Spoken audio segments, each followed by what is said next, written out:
Welcome back to the Playbook Breakdown with Louisianimal. Today, we're taking a close look at Kansas State's go-to formations, and we're going to primarily focus on gun ace, the ace slot, and the I form close, and why each one is a weapon. Kansas State has the bunch open offset, the tight open, and the F twins over as what I deem as my secondary sets if I need to go into those. But let's take a look here at the ace slot, and the I form close.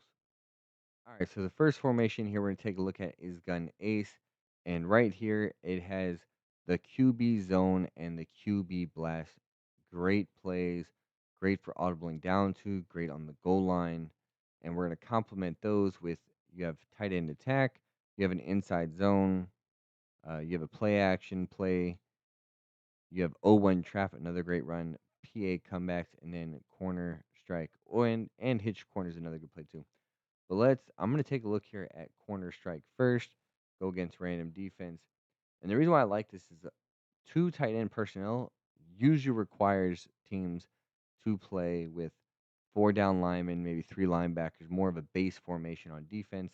And it's going to leave some of these other things open here. So anytime I run this, I like putting either one or both of my tight ends on a streak, and then I'll put my running back maybe on an out route or an in route across the formation.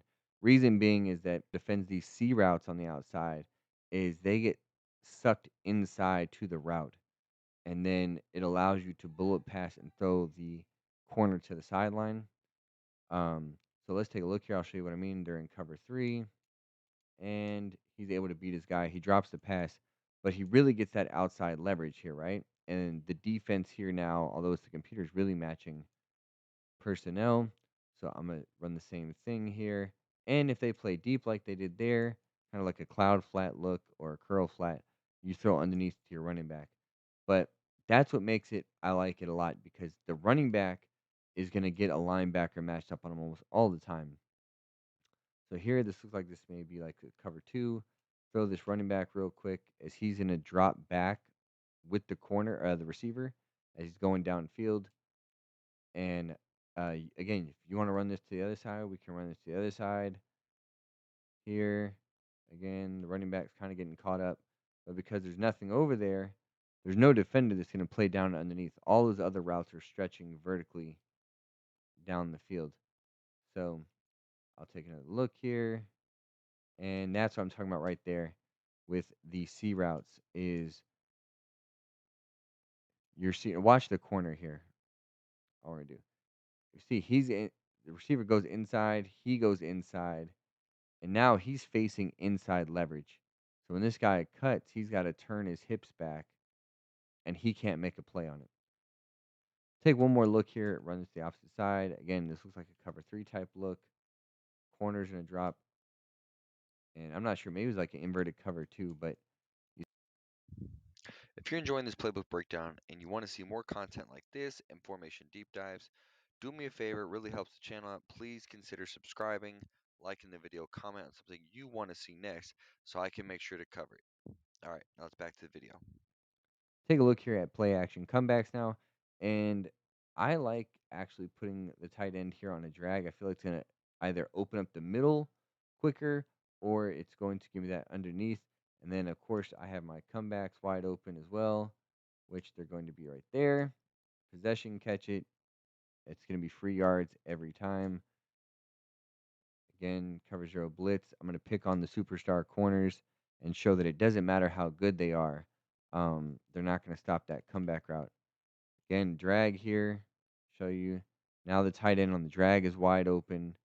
That's going to be a big play as we get almost 20 yards there. All right, now we're just going to go real quick into showing. I'm not going to show the inside zone of the 0-1 trap, but just showing you uh, the zone and the blast. I've set them in my audibles as well. But, if you feel like you got numbers, you can go to the right here and pick up your blocks and hit up here. And like I said, we got 7 yards right there. Again, run the play again. You see, it's going to be good blocks. If they pick up that guy, you're going to have a potential big play there to the outside here. And very pivotal, actually, that you have a good scrambling quarterback with good carry, as that will make the difference here. and you see is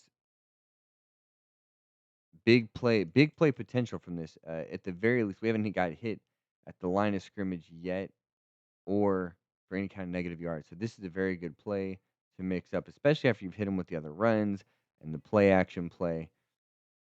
So now you're gonna run the blast. The blast is a straight middle run, and I really like this, especially for goal line, but short yardage situations in general here. And you see if they pick up the block, I mean, we're getting 3 to 5 yards before we even get touched here.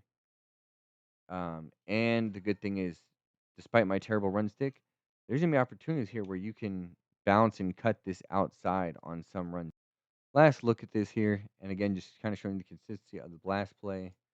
And we're consistently getting 3 to 5 yards. So again, we're gonna jump into my favorite formation now, the A slot, and you have the QB power. You have a read option here, inside zone, quick base. But my favorite plays out of this is post and RPO alert bubble. And then you also have X spot flood, which are very nice. You have a screen pass and smash to complement. But let's look at the best play in post here.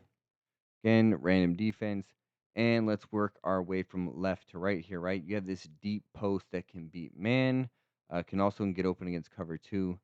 But then I really like this sharp corner out from B. He really gets into spots that um, only the outside corner can play. But if the outside corner is occupied with that deep post route, then B is going to be wide open a lot of times. The other thing too is because he runs a short route, is that if the corner is in a cover two concept, he can kind of play B and Y. So sometimes I like to stem him up just to have that extra separation, and that will open up Y's window a lot more. Then on the other side, you have a corner from the tight end and the Texas route from the running back. So really, the user is going to determine on defense where we like to go with this. If he's playing underneath in kind of the middle, watching the running back route, then I'm going to probably look to the left side of the field. Um, and so we're just going to kind of pick and choose here. If they try to cover the left, I'm going to look at the running back. Tight end will get open too. Take a look here. And they left our tight end open. I held on to the ball a little bit late just to see what that corner. Here, this looks like a man concept, so the tight end or the running back. Running back's wide open. We'll take him for the easy read. Again, this is all about just making simple reads, right? Let the defender, or the user, I'm sorry, pick and choose where he's going to vacate or leave open, not cover. Here, we got this flat route to the tight end, and the safety's there, unable to make a play. All right, so here in this post look, right, is we're going to see this double mug. They're not going to have three defenders here, but I'm going to throw to the flat. Here we like to read. There's B. We're going to hit him on his break. So again, we've really shown here some of these areas where some of these guys are going to be open. X is here in this nice little window here against the cover three with that deep safety just playing way back. So that's going to be a nice little read to throw in there too. The user will not go and cover that. They won't even switch stick it because they're not looking at that. There's too much stuff going on underneath and to the sides with B, A, R, B, and Y. So now let's take a look here at the right. If they push back in the middle, the running back is going to be wide open every single time. And again, we're all about taking wide open reads here. If we get a good throw animation, the tight end's going to win on his corner route as well. Here they're giving us a 3 deep. We'll just throw it really quick here. Um, but you see all these different things win. Again, there's B now. We hit him on his cut there. All right, the last time we're going to run this play here, just kind of see here. Again, they give us the flats, and we take what they're going to give us. So very, very easy, and this is going to work so well once you complement in the other plays here. We'll show you the RPO alert bubble. Again, we'll see based off the different runs and how you guys have been setting this up. The bubble's going to work very good, and you see right there, we get 17 yards right off the first play. Makes it simple, like I said, 'cause they're going to match personnel here. A lot of people are, unless you're third and long. Don't run bubbles on third and long. They're not good play calls. But here, we're going to wait. We're going to see that outside receiver is going to go clip the slot. So that means that B is going to be wide open. There, he seals the edge. We get a couple yards. And again, let's just say they play it for this particular example here, right? We have numbers in the box. You can just run that ball with your running back and get whatever yards you need. So that's going to be how the bubble play works. You have smash here as well. We've talked about the smash concept in different videos. I like putting my running back here on a um, table route to the flats, and you have this corner flat route with your tight end. The other tight end is running a streak down the middle, and then you have your smash concept with B and X on the left. So you just kind of take a look here, see what they're going to give us. If they give us flats, we're going to take the flats. We're going to take our free yards here. That time we didn't pick the play up, but see, you hear they drop back, so I knew the corner route was going to be open. All right, so now we're going to look at the left side of the screen from X, B, and Y. I'm going to see what the outside corner is playing. If he plays down, B is going to be the read. We also have Y, depending on how the middle linebacker plays. And if everything completely falls back to cover deep, we have X wide open. And there is B. Possession, catch it there on the sidelines, how he's going to get open. There we have this back shoulder throw to the tight end on the streak. If the safeties are more split apart, you can actually highball that down the seam there, and the tight end can possibly win if he's fast enough. And the last one here is this hitch. If the corner plays way off him, you're going to have to throw it right on the break. You just have to be careful if the corner breaks before he does, or that slot corner cheats over. It'll be a turnover. So that's going to be smash. X spot is very similar. The only thing you're gonna do for me is you're gonna put the outside receiver on a streak. Flood is I would put the slot guy on a corner. So and then you have the run plays. I'll just touch on these real quick. Again, depending on how they're gonna match up, you have the halfback base. And the good thing is with that is you can sometimes, as I get caught on the running lineman there, is you can bounce this outside, not just up the middle. So again, we'll run this one more time. Blocks hold, you make a guy miss, it could be big yards. So this is going to be consistent. You also have the inside zone. The very last formation you guys need to be looking at in this Kansas State playbook is the I form close. And it's been long one of the best running formations, but it's also very good at passing as well. And the plays we're going to take a look at here is you have power O, you have zone weak, counter weak's nice as well. You have a zone toss and the stretch. The stretch and the zone weak are my two favorite runs. You have a PA tight end leak, which is very good. It can bomb defenses and catch people off guard with the runs. They'll commit down. So you also have PA boot flow. All right. So here we're going to take a look at the stretch play. And remember, in your runs, you never want to hold the turbo as it will create block sheds quicker. So again, I'm going to keep flipping it to the side that I have numbers and make them play it. So the stretch is really just reading the numbers and giving yourself that extra opportunity for blocks and creating opportunities like that where you get 20 plus or yard bigger runs. And all you do is you're just going to follow that pulling guy there. Probably would have scored there had I not ran into our blocker. But that is going to be the stretch. Take a look here, the zone weak. Again, another one, you follow your blocks. And right there, we broke a tackle, but we got 5 yards. And you see they really double team at the point of attack. And then that tight end usually will take the linebacker, or he's going to go into the second level and take the safety. As we just keep running into our blockers. But you see, we're not getting even hit in the backfield at all here. Right here, I'm going to flip the play. And we're going to get our 6 yards there. We'll run this one more time. See how they peel. And again, we get about 4 to 5 yards. So that's going to be the zone weak. Again, that one's not going to be as big a popping play as potentially the stretch. But there's opportunities where that one really becomes tough. So now we're going to run power O. Again, this is all about flipping the weak side of the numbers. We'll go pulling guard. And this one also has really big potential as well. At the very least to be a consistently solid run. And again, you see here we're getting about 7, 8 yards consistently. We'll run this one more time. And you see the pulling guys do a really good job of picking those people out. And the Power O actually might be a better consistent run than that of the halfback weak. And that was probably the best stop that got there at 6 yards. So again, you guys see how the Power O, the stretch, and the zone weak work. Now we can throw in PA spider mesh and the PA tight end. All right. My only issue here with passing from any center is it can't be normal pass plays. It's got to be play action. It'll stop looping blitzes and quick jumps don't get their animations. But if you look here at the routes, you have a corner from A. I like to re-corner him so he's more at a sharper angle. The previous one, I feel like he just doesn't get open as well. You have B on his post. You have Y or RB here on the flat. Sorry.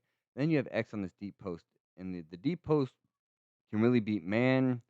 It can get across the cover three's face, or it can get deep down the seam on the cover two. But really, it depends on your pass protection. So we're just going to take our reads. If they're not going to take the flats, they do. Here we got this post coming across, and there was some kind of rub action there where the other defender didn't allow him to get open. But again, that's why I really like this here. See here. And here, the tight end really wasn't open. It really actually was not a very good read by myself. But because I passed it down, I was able to click on and get in front of the defender. Um, Here, take a look. Take a look here. The play action causes guys to drop back, and we hit our flat route. That particular play there with PA tight end leak, and now we're going to take a look at um, the PA spider mesh. Again, I don't like that tight end route as much, so I'm going to re-corner him. But now is you have these mesh routes underneath on the flood.